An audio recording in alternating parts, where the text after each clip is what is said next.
All right. Are we here? How's everybody doing? Oh my goodness.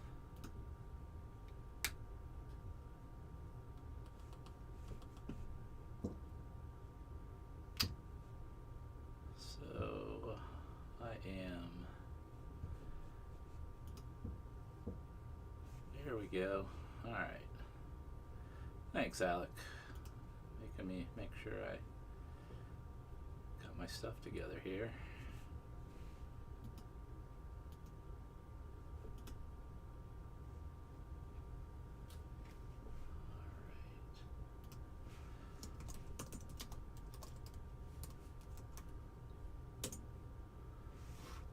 All right.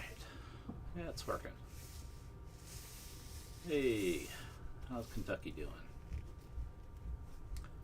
We'll just let some more people trickle in here now that I got this working. Can everybody hear me fine?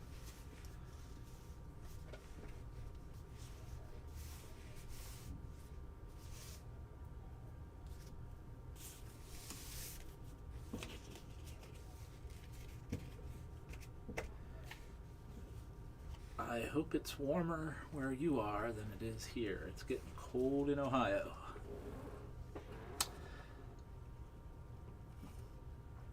A little colder than football weather, if you know what I mean.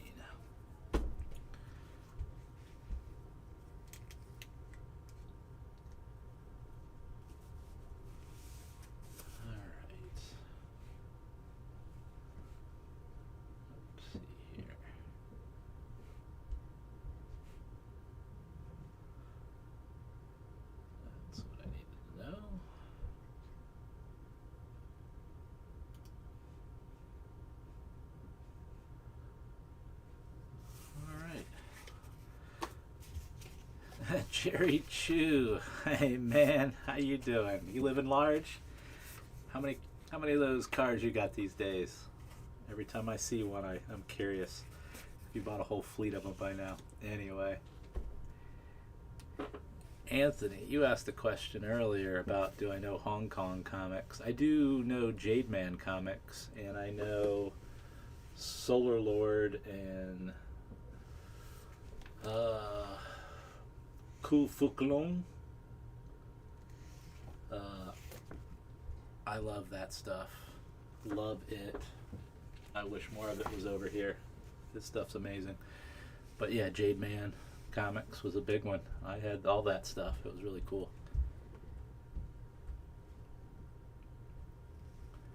Alright, a little low on volume. Let's see. Does that help?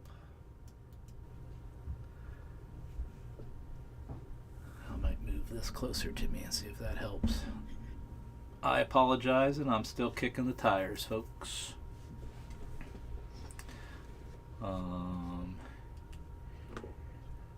Hey Ninjatron, how you doing?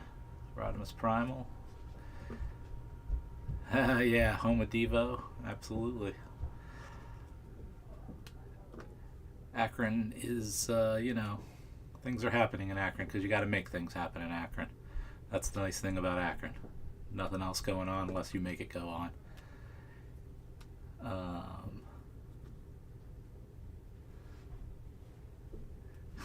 Jerry, I'm curious.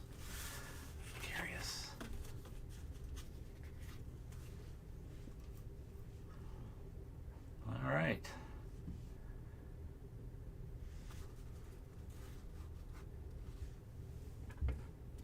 Hey, there's my big introduction. I got a side light today. I don't think it's doing much, but there it is.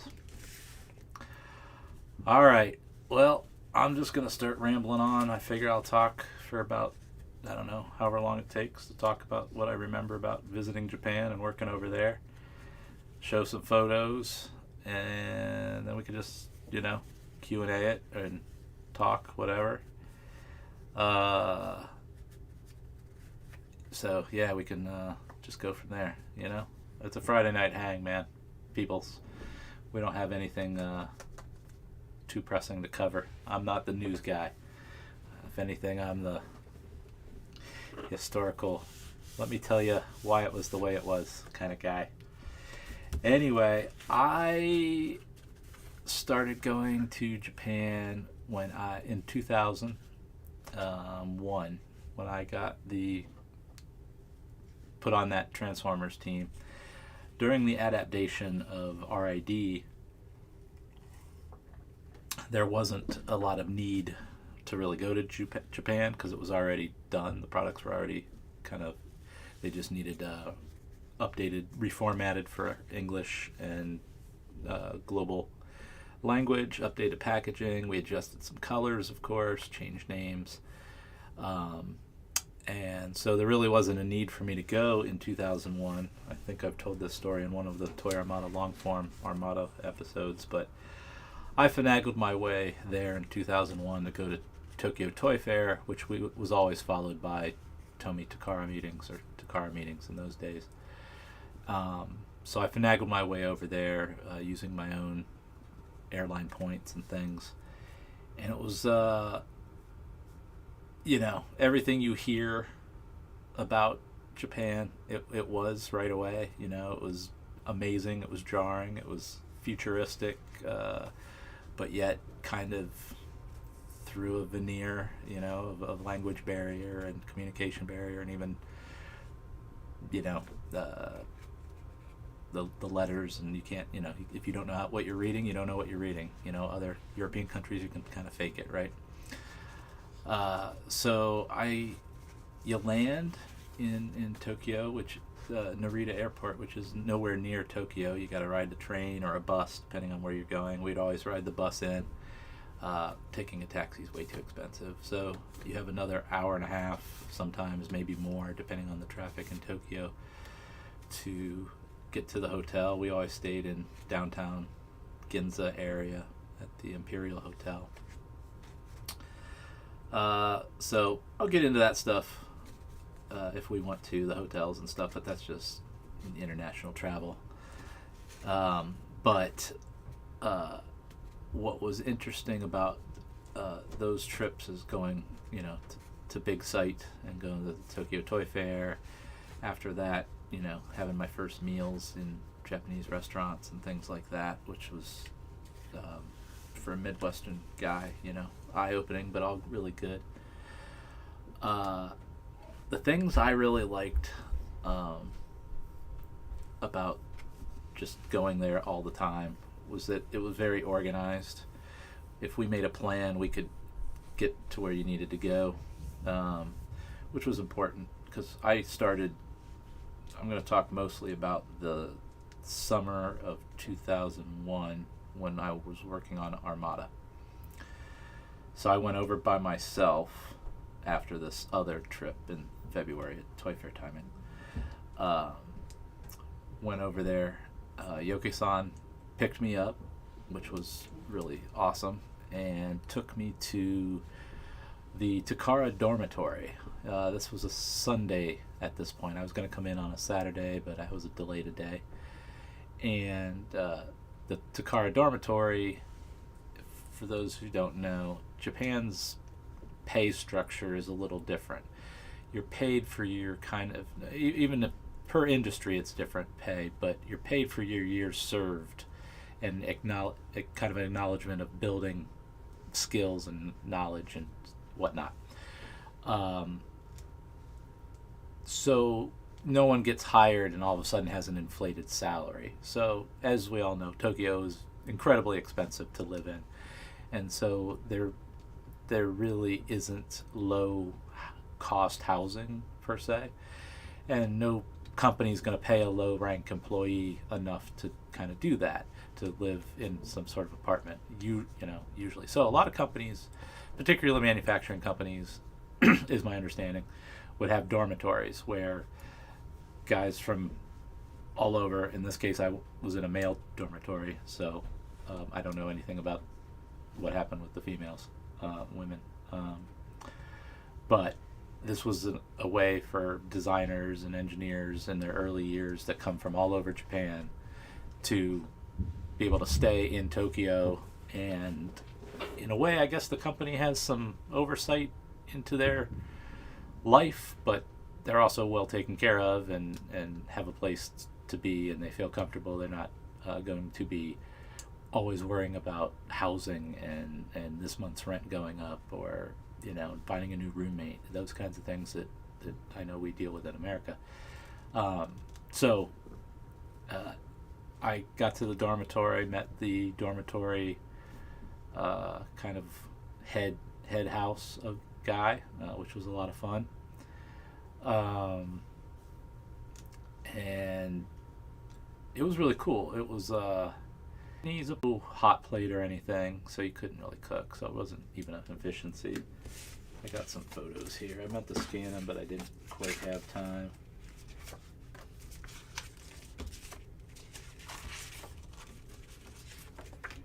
So the photo that I showed as the teaser, that was in the dormitory in the common room. That's Kobayashi-san drinking a beer, Hasui-san drinking shochu, I think, and Yuki-san drinking sake. And that's how we enjoyed one evening there.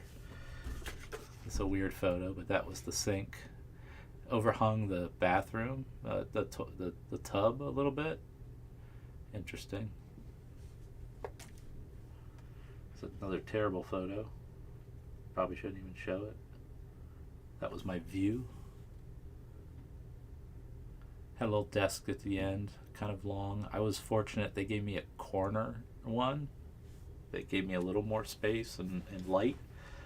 I stayed there for 3 weeks. So it was great. It was everything I needed, because mostly, hey everybody, I'm trying not to read too much here so I can keep my thought process going. So how's everybody going? Thanks for saying hey. And it was pretty cool. It was pretty far out though. It was in a place called Shin Kamagaya, I believe. And it's kind of out in the country.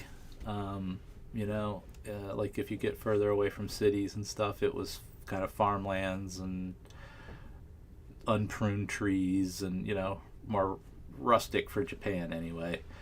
More naturalistic, kind of more like a Miyazaki film. And I stayed out there, but the weird thing was they had my nights planned every night. So I had a dinner plan with a different division of the company, or different friends, or different groups, designers or engineers. So I didn't have to spend too many nights in the dorm. I spent some weekend nights in the dorm, but I didn't really get to live the evenings in the dorm.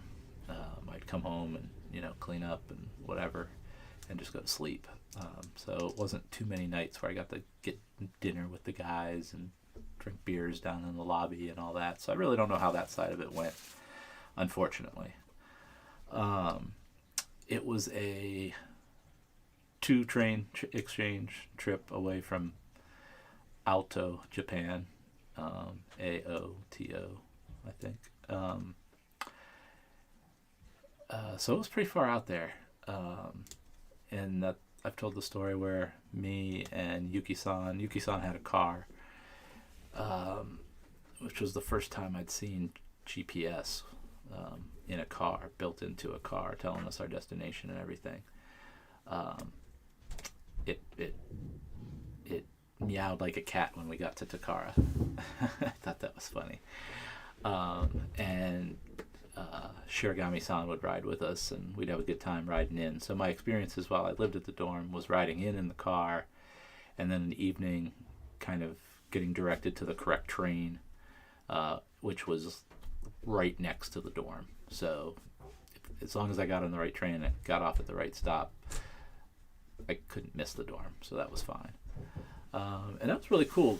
Driving in every day, I was able to see, how people really lived in Japan. When you're in downtown Tokyo, it's like Akira, right? Everything's lit up.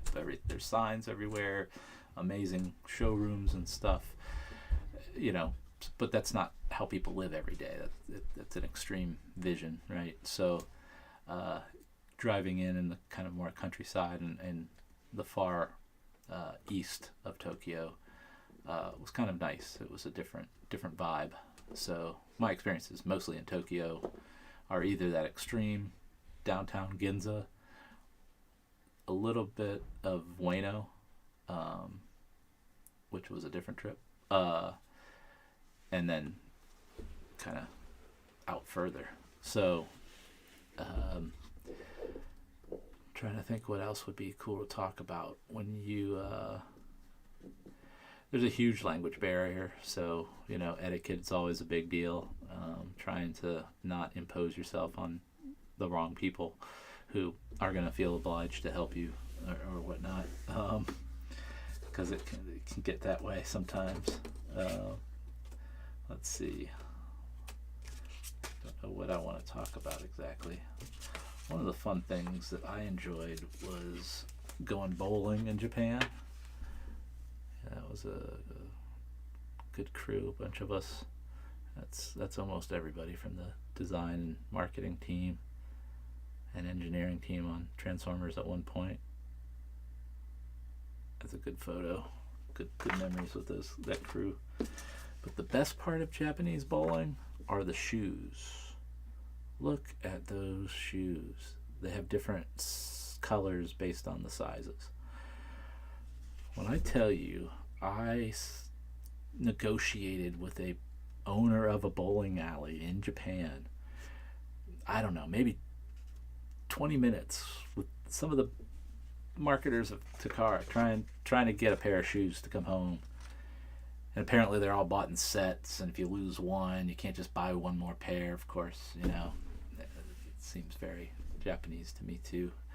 But man, I really wanted a pair of those. I would have rocked those. I'd get them resold. I'd still be wearing them today. Anyhow, so bowling in Japan is awesome. I'm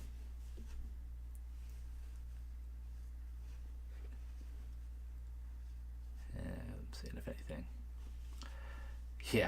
Yeah, they're great shoes. And then walking back and forth to your dormitory, I could also, get Asahi right out of a vending machine. It's true. Everything you heard about that is true. A lot of hilarious. Although when you drink it, you're supposed to drink it right next to the vending machine. You're not supposed to walk around with your beers. So, there you go. I saw the bullet train once. Did not ride it, unfortunately.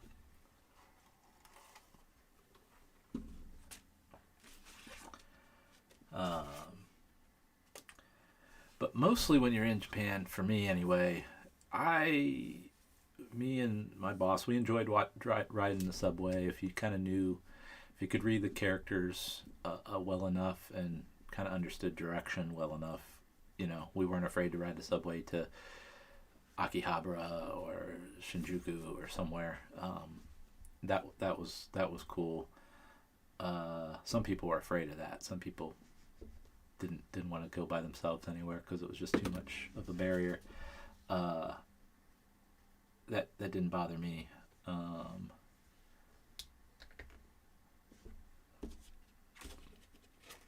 Hey, yeah. I know, picture of a vending machine. That's how out of whack it was back in the day. It was like, look at that. That's amazing.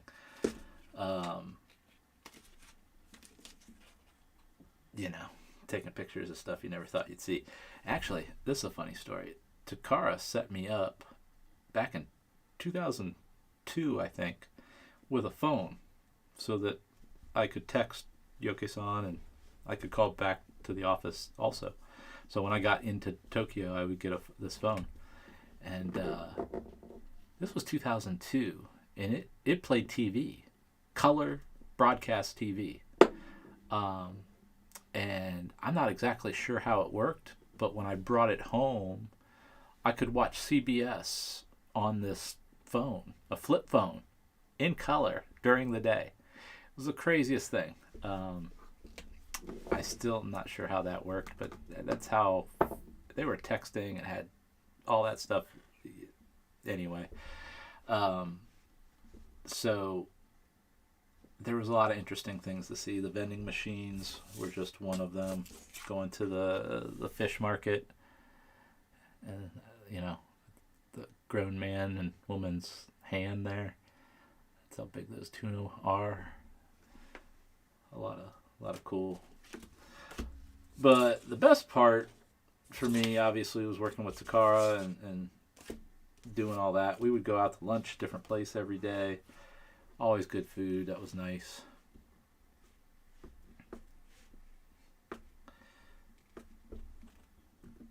Yeah.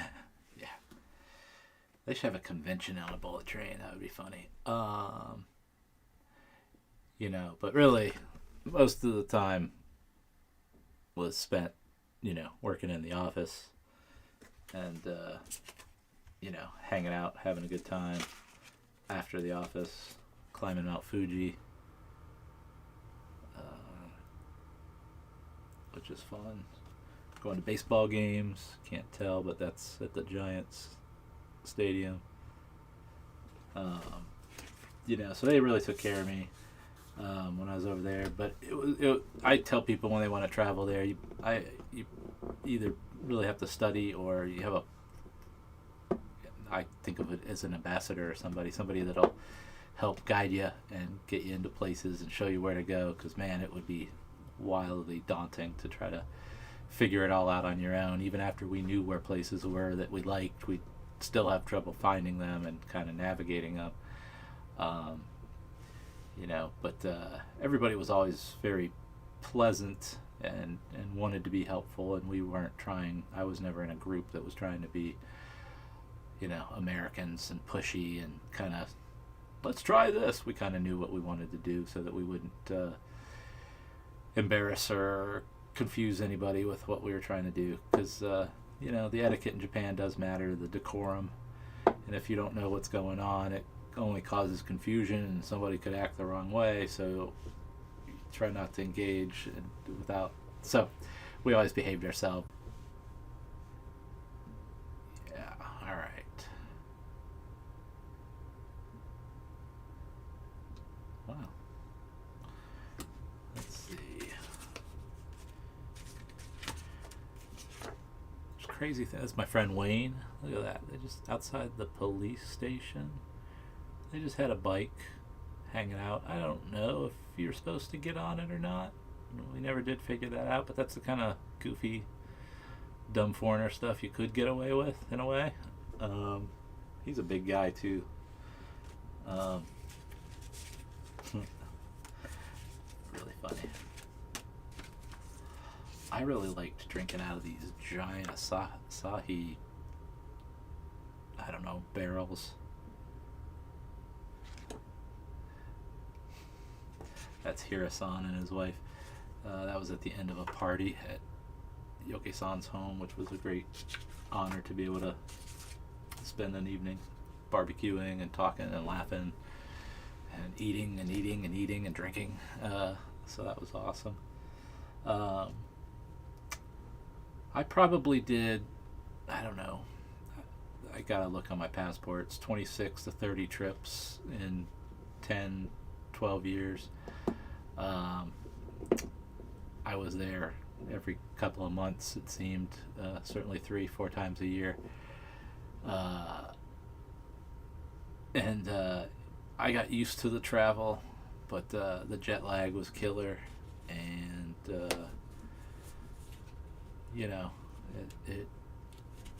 it's a long trip. It was a long trip from Rhode Island, and it really could take it out of you. It's an Akron University sweatshirt. Yeah, that's where I graduated from. So that's my general musings of Japan, and working in the office was cool. Everybody was very helpful. They let me wreck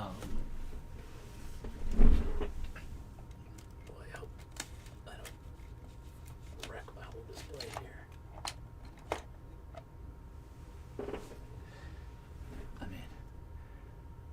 I got a Takara badge. I mean, that's, I don't know. That's one of the coolest things I got out of the whole gig. It's a legit, that get you in the door. They treated me like an employee. They didn't really tell me where not to go or anything. That was really cool to have the run of the place. It was the old Takara building, which is still in use, but they're in the Tomy building now primarily. So much newer building. And it was interesting. Every other floor had a different style bathroom, toilet. So some of those were a little trickier to navigate. A lot of places to walk. One of the weird things that Hasbro and Takara have in common, they're both as a toy company, they're both next to schools that are next to funeral homes, not far from parks. It's just a strange coincidence that they both have those things in common. So we'd walk to the parks at lunch and eat at the different restaurants around. The train station wasn't too far if we wanted to take the train back instead of a taxi. Takara is in a town, Alto. I think it means blue door or blue tree. I think. Nice little sliver of Japan that I saw a lot. I don't know if it's a good part or a bad part or what people think of it, but it was, kind of what I knew. So it was pretty interesting. That's where the bowling alley was, just not too far down the way, and a park where we would have barbecues and stuff at the end of a long, good week, and everybody cook, and we'd have a good, nice social time. So when I say that, the Takara Hasbro team was one big team, these are the kinds of experiences that me and the other people that were with me, we're having. We're being treated like colleagues and friends over the years, certainly. So it was really, really cool, and if anybody has specifics, I can certainly talk specifics. So that's all I got on Japan until it gets pulled out of me some other way. Well, now we can talk about whatever. How did I get involved with Transformers? Well, initially, that's a good story. So I was at Kenner. I was on the Batman team doing Batman toys. But I'm a visualist. I'm an illustrator, paintings. And the Transformer designer, a guy named George Bosnos at the time, was into materials and techniques around manufacturing. Even though he's a great designer, he didn't really want to draw robots, So the Transformers and Batman teams, those two brands were together on a team in Cincinnati. So when he needed some stuff drawn, in this case Transmetals 2, he came to me and was like, hey, can you kind of take this Fusors or this Transmetals idea and kind of mix it up and see what you can come up with. And I kind of just half baked it. I kind of like put the robot on the inside and outside, the beast on the inside and outside rather than the flip. So I just took the next natural progression, and so I did some drawings for all the Beast Metals 2 stuff. So the Red Dragon and Scarab and Optimus Minor and Dinobot and Cheetor and some of those. So those were my first real rough sketches. I met Yoke-san. I met the guys that had come over for the presentations with the Transformers, but the Batman guys didn't sit in those meetings. But they did meet me. They looked through my sketchbooks. So that was the first time I'd met Yoke-san. And then I didn't touch Transformers for a couple of years. I did other things and did Star Wars and went back to school for a semester, kind of worked part-time, which kind of a story to be told later. But then when they decided to move back to Rhode Island. The guy that was working on Transformers, a guy named Brian Lawrence, decided to stay in Cincinnati. He's from the area and had things going on there that he didn't want to leave.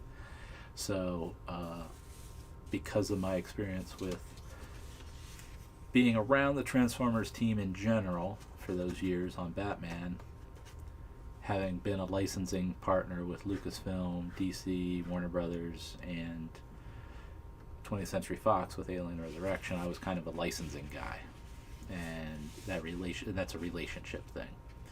So I was a good candidate for the Transformers opportunity because the Takara relationship was a big deal, and that's kind of spun out from there. Here we are today.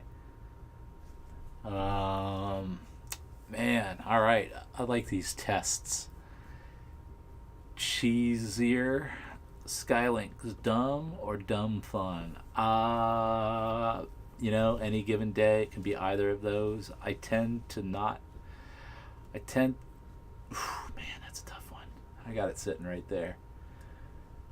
I don't understand the concept of a flying vehicle turning into a flying dinosaur.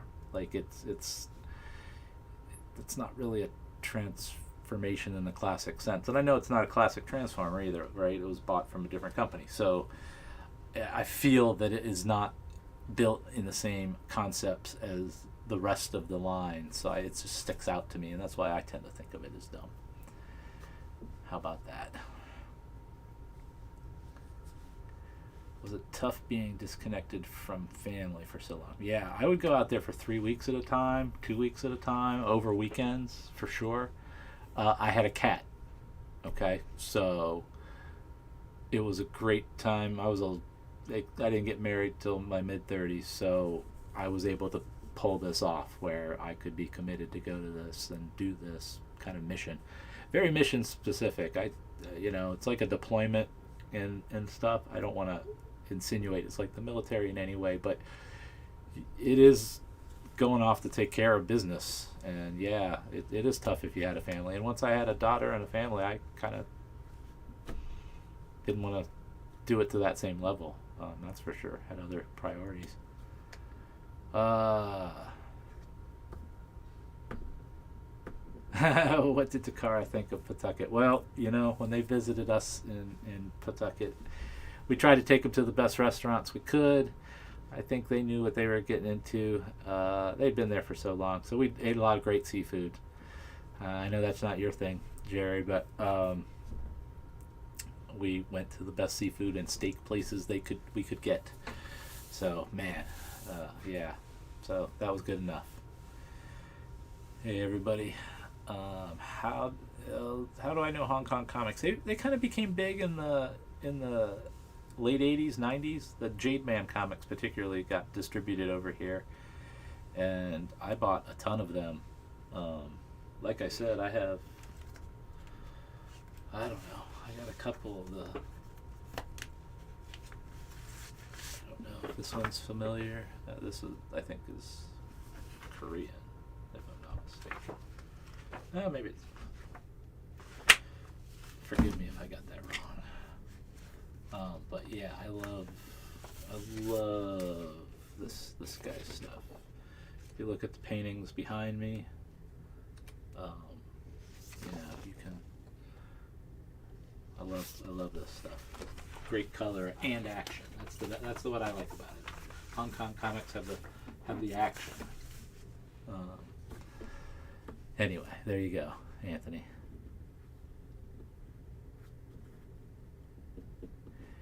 Do you think that there were trends in Japan at the time that you noticed find their way into toys? Well, the blind box thing was happening for a long time over there with a lot of obscure brands and things, Mario and all kinds of stuff.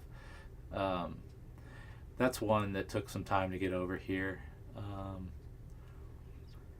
We looked at a lot of things, but it was really, let's bring Pokemon over, let's bring Metabot over, let's bring Zoids over, versus cherry picking kind of toy line innovation stuff. from Japan. That stuff did come, but I can't recall. Ninja.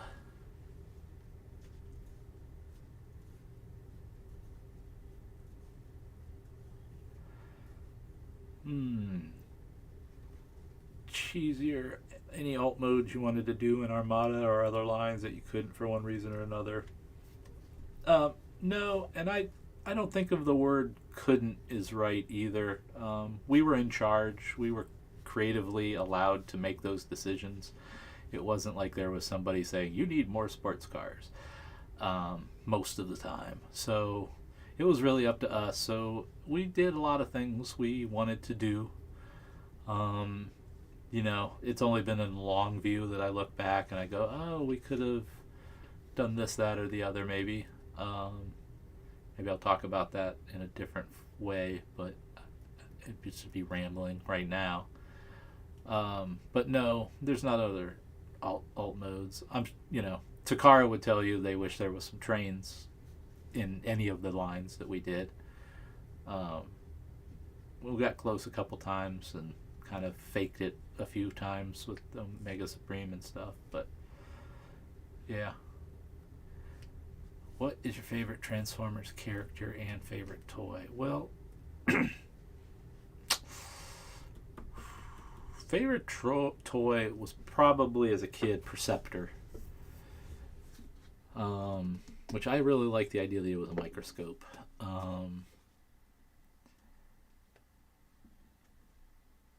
But I kind of liked the toy. I was into the products. I watched the show, but I somehow didn't follow the show as passionately the same way that I know a lot of people did. I read the comics and I enjoyed those. I think I was into the G.I. Joe show more. Out myself there.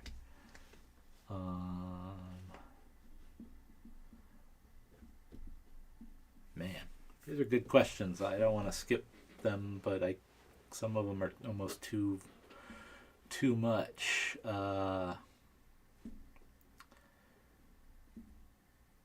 What was the general mood of the Transformer teams at Takara when you were there? Did the lukewarm reception to Beast Machines in the West temper their expectation towards the brand's future?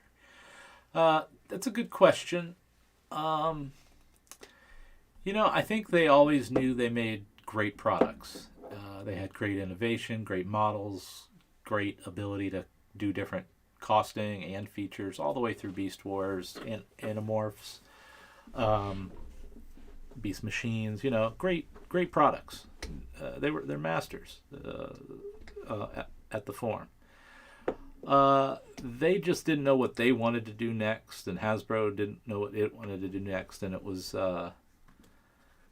so there was kind of a little bit of how do we do this together time.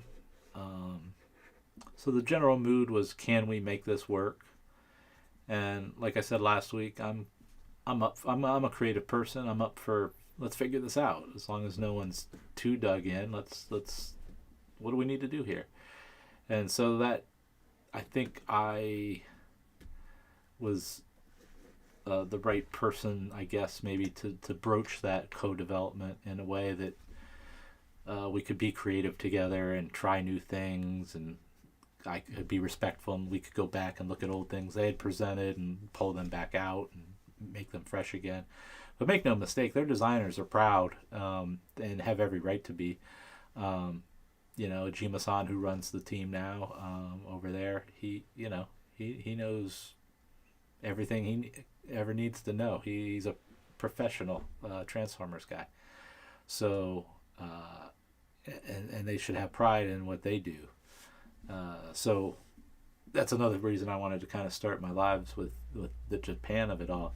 It's very important that, they were very welcoming and creative space to do all this stuff, right?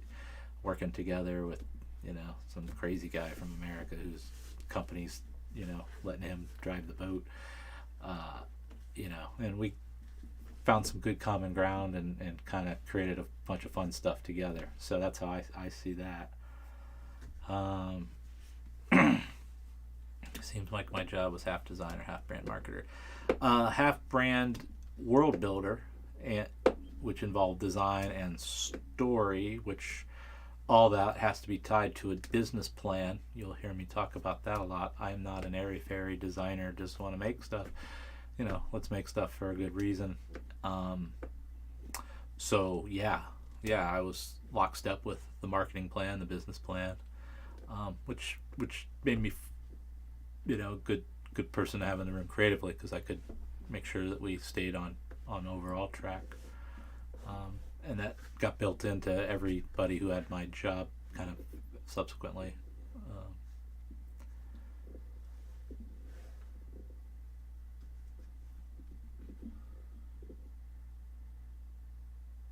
All right. Let's see here. No, do I ever get jealous of the Takara versions? They get better paint.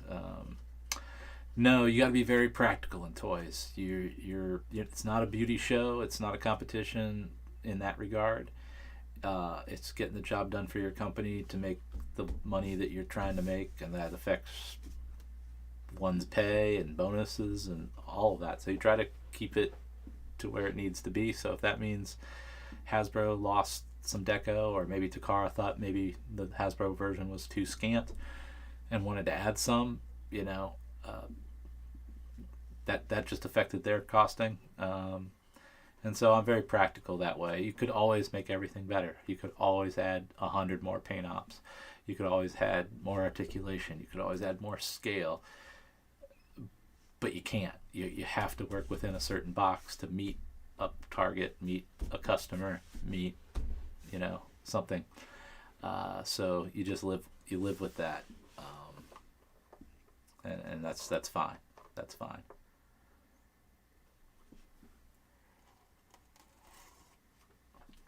Any dumb gaijin moments? I got one, but it's not so dumb, but it's probably not appropriate, so I won't tell that one. I was very fortunate to have a couple of really good etiquette books that a friend of mine had already bought, Wayne Losey had, that really just showed me how it is, So when I got over there, I kind of knew how not to act and how to act anyway. So I didn't have too many foolish moments, thankfully.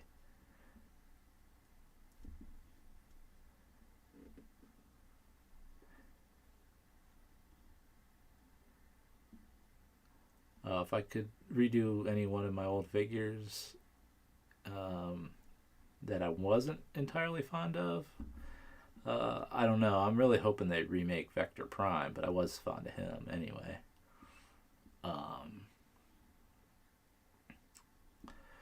Do you think the current lineup of toys lack creativity? No. Again, like I just said, every generation of toys is built under the kind of structure that the company is operating under to make its business, and that fluctuates with commodity pricing across the globe. So you can't. It's very difficult for me to fairly compare anything I did at any point to things that are going on now, because it's apples and rocks. It's just so different. So I don't think of it that way.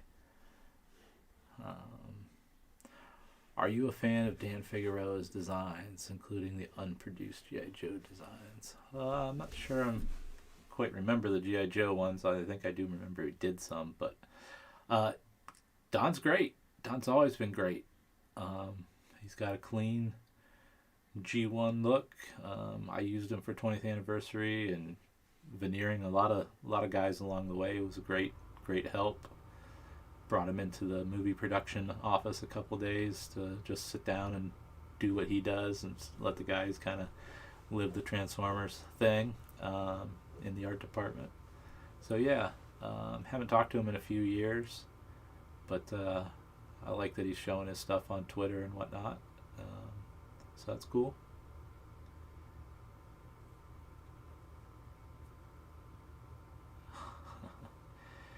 Wow, a lot of great questions. Holy cow. It's already 10:46. All right, I'm gonna go back up because I know I missed a few ideas here. I wanted to get back to. A lot of people who worked on Transformers big part.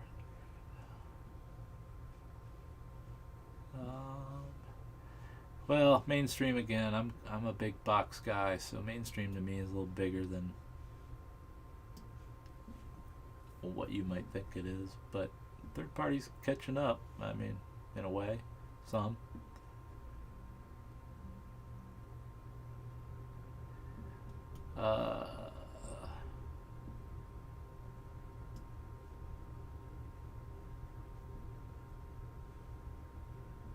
The Legacy Armada toys, they're all cool. I'm very, it's cool that those characters live on.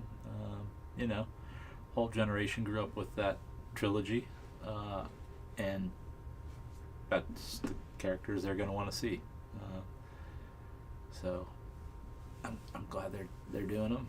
Everything looks pretty cool so far. Plus, I've made it in my head a long time ago that I didn't need to hear good or bad from the guy previous to me on what I was doing. Once you're out, you're out. So you don't really have a say anymore. So it's not fair. I'm always going to have a positive spin mostly on the designs of the Transformers. I might have a business point here and there where I might have a contention or a overall idea, different idea, but I'm not gonna have anything negative to say about the designs that the guys are currently doing. They're working hard, and they don't need to. I don't need to add some old dude's attitude about it. It's all good. Oh, Sean, thanks. It was a job. I got paid well. I worked hard to make it fun for me and everybody. So, I just think I appreciate that it's worth still talking about, and people still want to hear these old stories. So, that's the rewarding part too for me. So, thank you. What's your favorite side to have for Thanksgiving dinner? Oh man, well,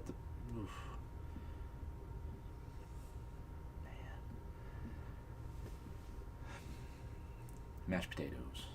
Gotta have the right butter though.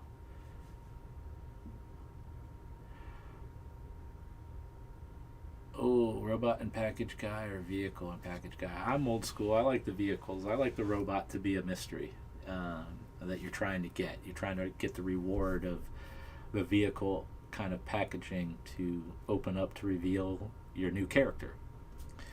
I get promoting the character, but there's something I think that's more magical when you're taking the vehicle and taking the character out. But good question. How hard was the shift from a toy design perspective from the blocky style of Cybertron to the it's surprisingly not too much. Once we figured that out, the two different a classic blocky style to whatever the movie style is.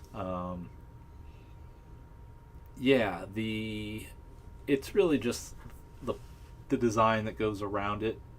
That blocky can be block, or you can add stuff to it. It's a decision, so it's not a big change really. It's just communication of that much more sculpting detail, really. Met you at Toy High. Oh, thanks. Hey. He's making sure I'm not, doing something I shouldn't be doing. Probably. Making sure I'm looking as good as I can look. Do you think modern Transformers are losing their Japanese influence?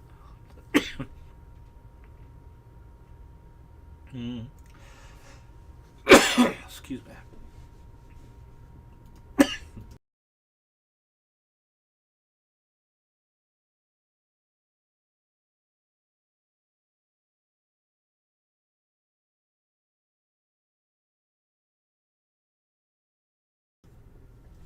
Daniel taught me that trick. Have a second cup ready.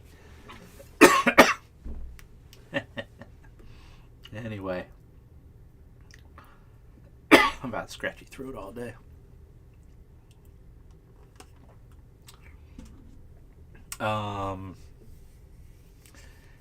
I think Hasbro is always trying to find the next new look. Just like any fashion brand, you're always trying to stay ahead. And when they do shows, particularly, you want your new show to stand out. When the shows were more towards collecting the Netflix stuff, you could stick with that classic style. Now that this one's on Nickelodeon, they need something more modern and something that's going to catch the eye of a kid and not go, oh, that's my uncle's Transformers, or oh, this is different, this one's for me. So that's how the influence goes. Now,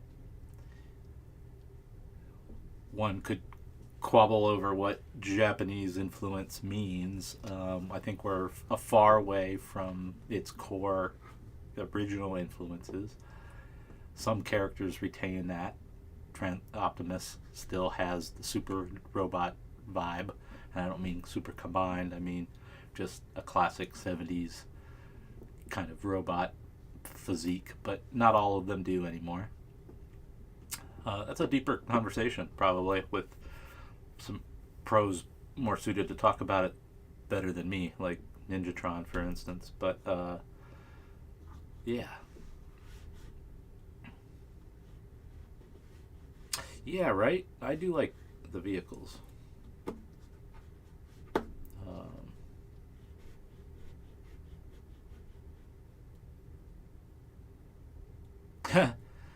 Figures on the shelves behind me. I got all kinds of figures behind me. Let's see. That's a Harley Quinn model sheet signed by Paul Dini and Bruce Timm. When we made the Harley Quinn figure, they were really appreciative because that was a new figure at the time, like new character, and it was a big deal that she got a toy over any number of Rogues Gallery characters. Anyway, bought my Miyazaki cat in Tokyo. What else? We got my future car right there. Right there. I don't know about interesting stories, but like I kind of got a lot of stuff that inspires me, shapes and colors and all that. So I don't know what I should have planned that one better. I was going to pull something out every time, but I didn't really make a decision on what I was pulling out today. And like Daniel, if you touch some of this stuff, a whole lot of other stuff's coming with it.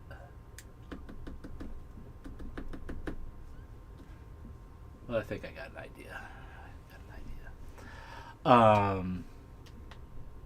Yeah, you are.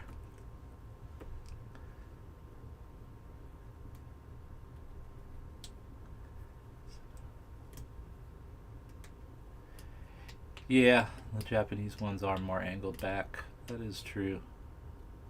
They go to a finer point, too. I like my fins, I guess, or we like our fins.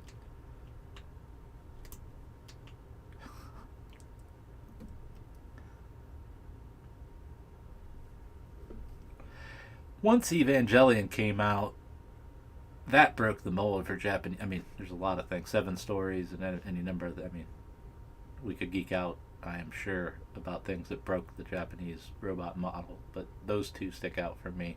And then after that, everything's fair game. So,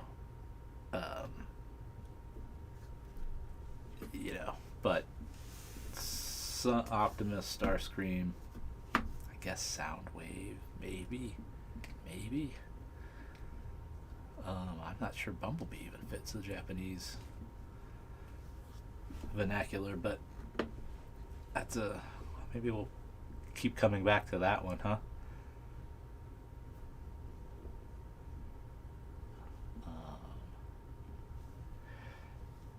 Why did we never get Transformer toys that glow in the dark? Well, glow in the dark is a particular process.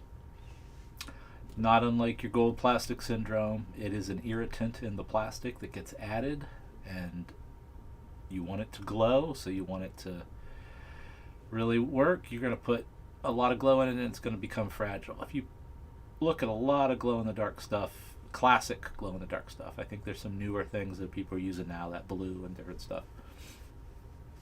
I'm not a chemist, so I don't know what they're doing right now. But a lot of that stuff's very hard, right? Your old Weeble Wobbles, your Playmobil ghosts, your Lego ghost covers, they're all very hard plastic, ABS kind of things most of the time. That worked pretty well. Molding that would be a nightmare. Painting it's even worse in a way. So glow in the dark just never happened. And I'll let you guys in on a little, this is kind of inside weird baseball, but glow in the dark is kind of is considered what happens at the end of a toy line. It's almost like it's like this weird unwritten, well, it is unwritten, but it's not unspoken, that if you capitulate to doing glow in the dark, you have thrown in the towel, you have no ideas left, and you are just going for the last best hits, and that's that. That is a weird thing that it permeates at least the entire toy industry that I'm aware of.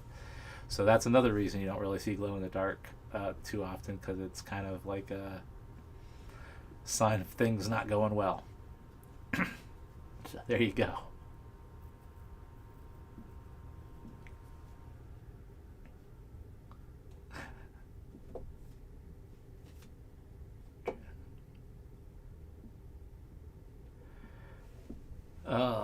Characters I like to see in the Titan class. Yeah, well, I mean, yeah, Tidal Wave. Yeah, I mean, it's probably where my list starts and practically stops.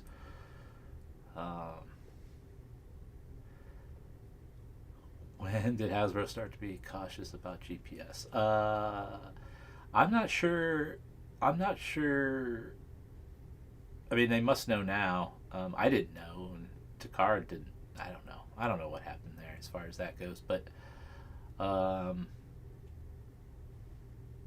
sometime in 2008 or later, I imagine. 10 or later even.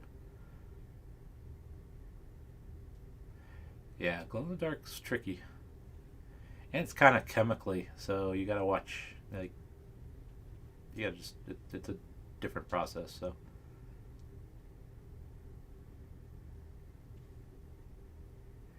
Yeah, Beast Machine's Cheetor was definitely inspired by, or I'm pretty sure it was in that zone of inspiration, yeah. Funcode never got that memo. Which memo? Glow in the dark?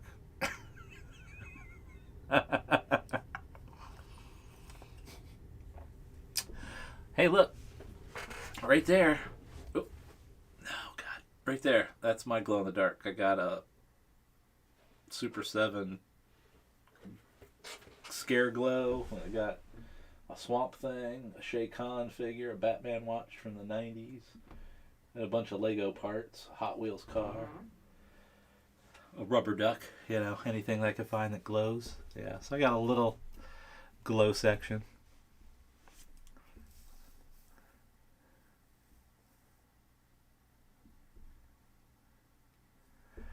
Ooh, the light piping eye gimmick. That's a good question. I don't know where that comes from. It's amazing how hard that is to get right. Transferring light, it's not as simple, as just putting a plastic piece in there, You really have to have it bend the light, not on like a periscope or something.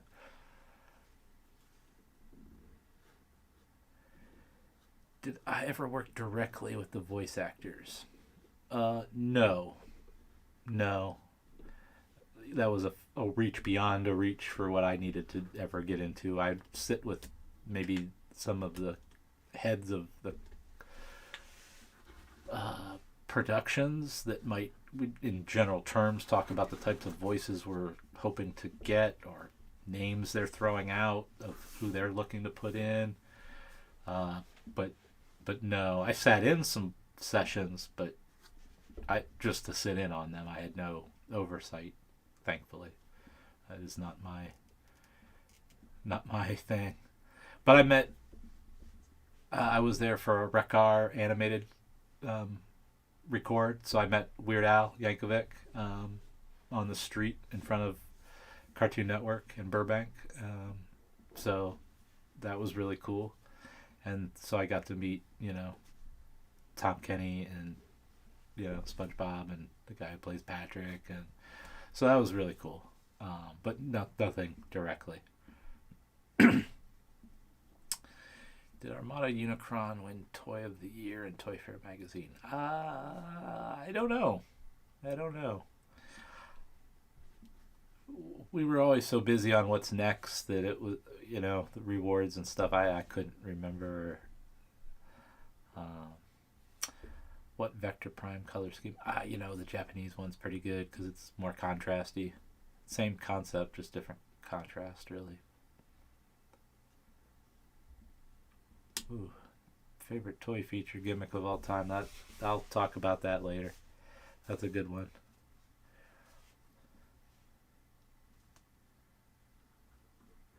What about the voice features for some of the figures? Do you know who the Red Alert Woo Woo Woo guy is? Yes, I think I do. He's also the guy that does the narration of the Toy Armada intro. And he is the voice of the General in the General commercials, a guy named Rick Sellers. I'm pretty sure he did all my translations for both RID and early Armada. So yeah, I do know.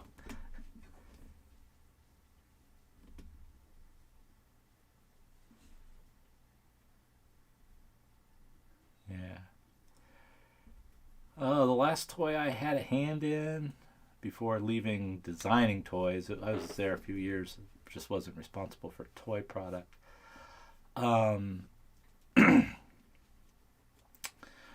I know the last two I did as a designer were the protoforms for the movie, but then I did a redeco. I did the green Starscream repaint, Acid Storm, I think we ended up calling it. I did that deco. That's pretty close to some of the last things. There could be something else.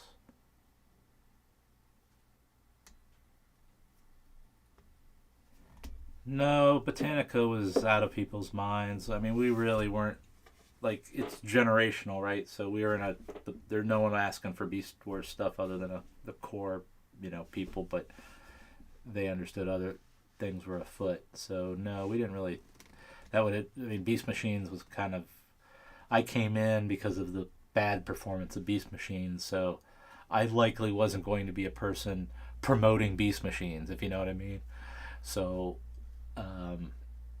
some of those characters came back out of just appreciation, really.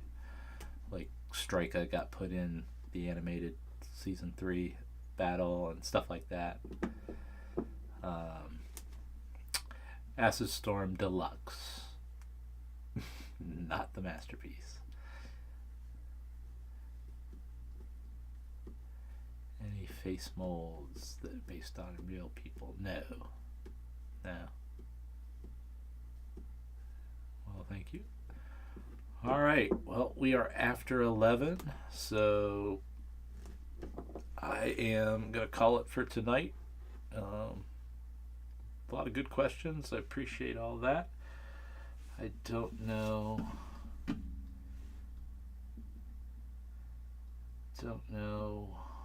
what we got up to. We got to figure that stuff out. But, I'll be doing these every Friday, so look for me to do that.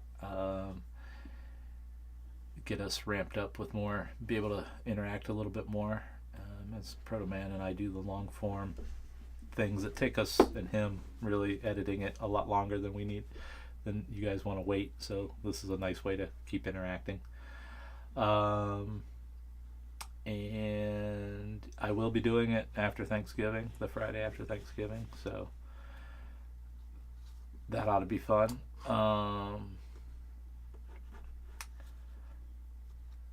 Yeah, so like and subscribe if you don't know the Toy Armada and you just found this live tonight, which I find that would be hilarious. But a lot of good questions. I appreciate everybody popping in and interacting. I'm getting a little bit trying to figure out how to read these things as fast as they come through. So thanks for bearing with me, and I'll see you guys all next week. All right. Thanks.